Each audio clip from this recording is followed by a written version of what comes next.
gente! Graça e paz da parte do nosso Senhor e Salvador Jesus Cristo, amém? Eu de novo aqui, Joyce Vieira, para trabalhar com vocês hoje e apresentar a sequência do estudo panorâmico do Apocalipse. Lembrando que se você é novo no nosso canal, não esqueça, se inscreve no canal, dá uma curtidinha, compartilhe a verdade da palavra do Senhor com muitas pessoas para que todos possam ver e crer no que nosso Deus ele é maravilhoso. Então, gente, nós hoje vamos dar continuidade ao estudo panorâmico do Apocalipse nas 7 cartas destinadas às 7 igrejas. E hoje vamos falar especificamente sobre a igreja de Tiatira.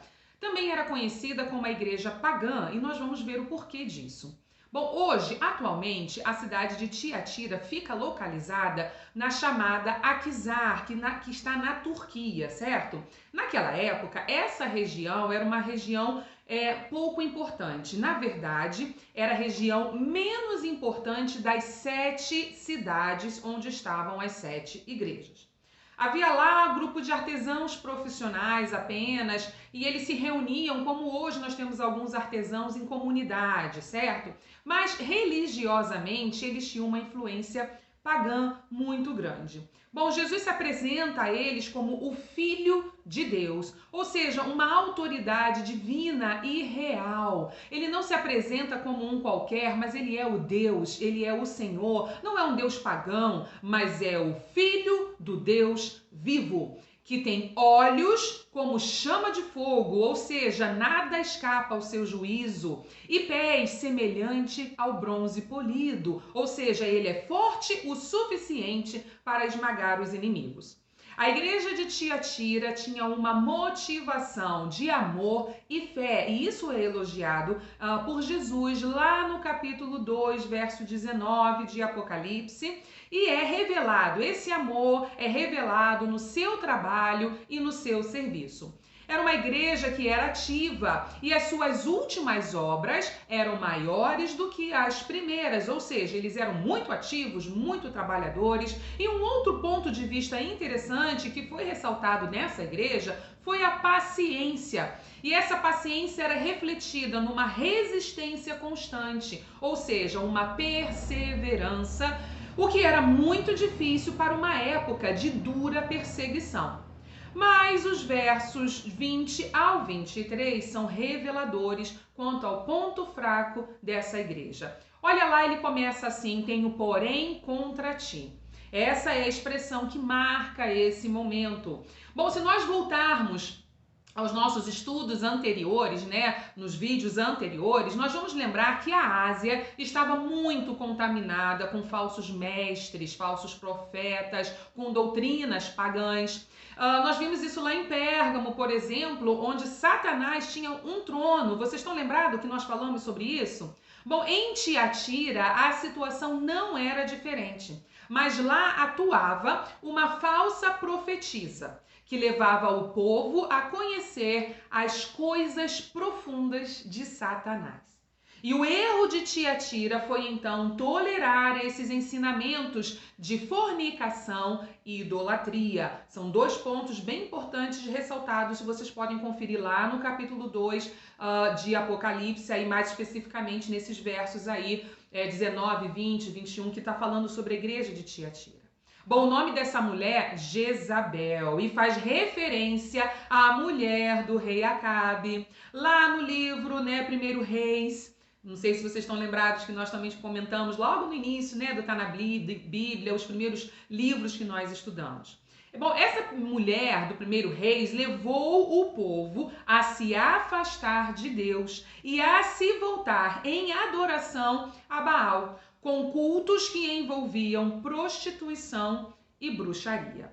Não se sabe ao certo se de fato, na época ali, que João está escrevendo essa carta, existia uma mulher chamada Jezabel em Tiatira, ou se esse nome é usado pelo fato da situação ser semelhante à situação do 1 Reis. O que se sabe é que lá na igreja de Tiatira, tolerava-se a fornicação, também chamada de prostituição, e a idolatria, e isso é muito sério, não é verdade, queridos? Bom, um ponto importante então a ser lembrado quando nós estamos estudando esse aspecto é que essa expressão prostituição pode ser interpretada com uma conotação espiritual também. Vamos entender isso.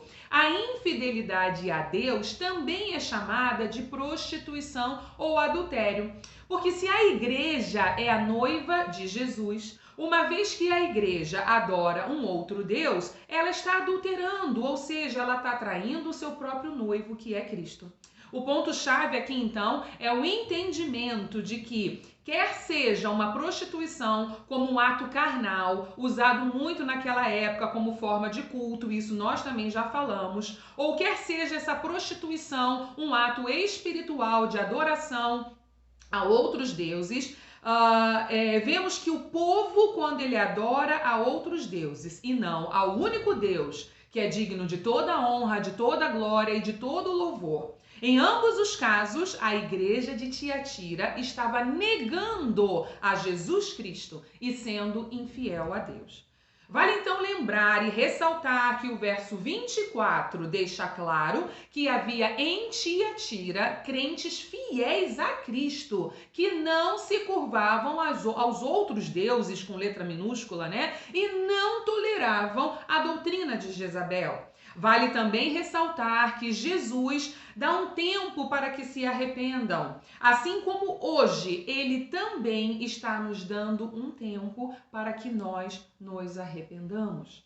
Entretanto, aos que ignoram essa exortação, há uma consequência, tanto naquela época, quando foi enviada essa carta, mas agora também, aos que ignoram a exortação do arrependimento, aos que seguem a Satanás, há tribulação. Mas ao vencedor, aquele que guarda as obras de Cristo até o fim, é dada a ele a estrela da manhã. E quem é a resplandecente estrela da manhã? É Jesus. Cristo é a riqueza da plenitude do cristão. Amém?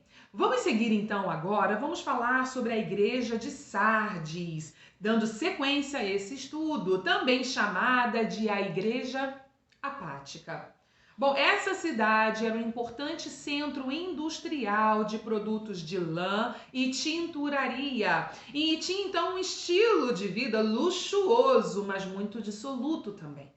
Religiosamente, lá naquela cidade, adorava-se ao imperador e uma deusa chamada Cibele.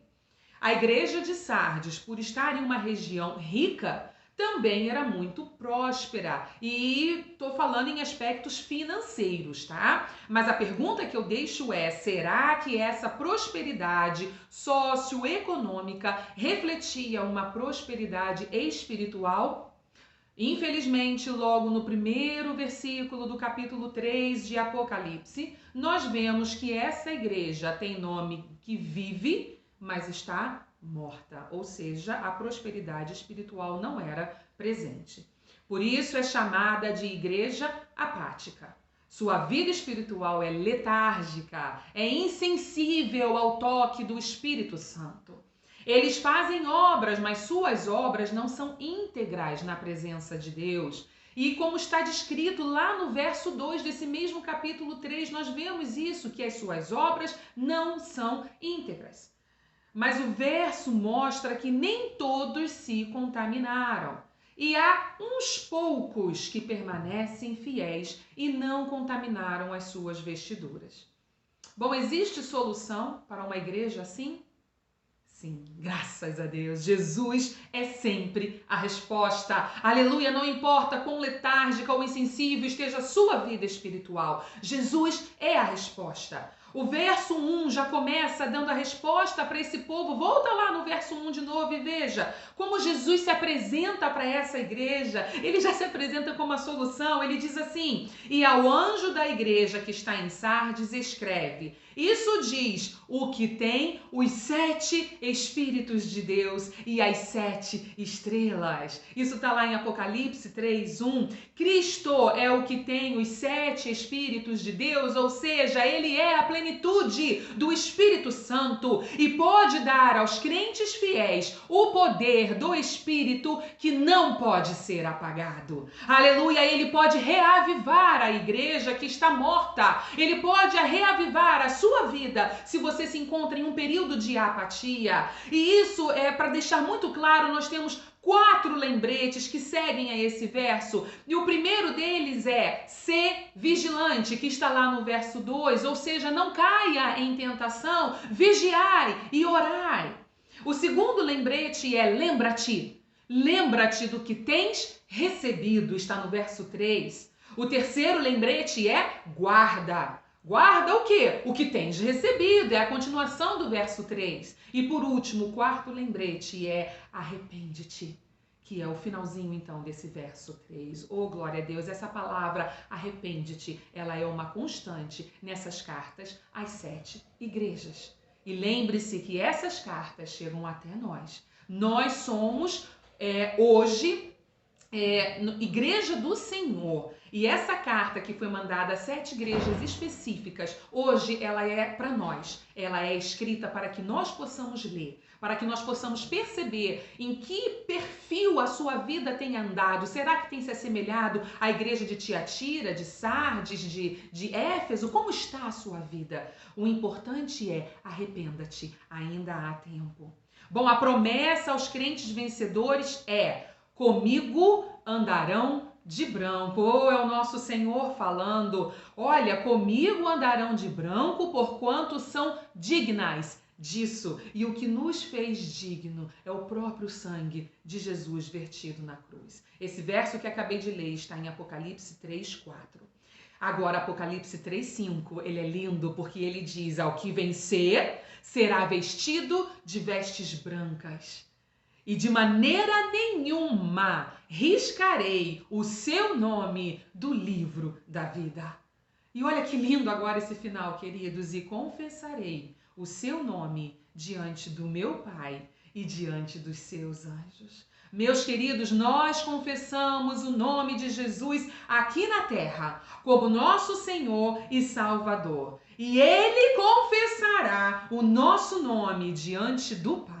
Isso é maravilhoso, isso é tremendo. Imagina Jesus chegando diante do Pai como nosso advogado, como nosso mediador e dizendo: eu te apresento aqui, olha, o teu filho, a tua filha, e dizendo o seu nome. Oh, que coisa maravilhosa. Gente, isso é o melhor presente que nós podemos ganhar na nossa vida, é essa salvação em Jesus.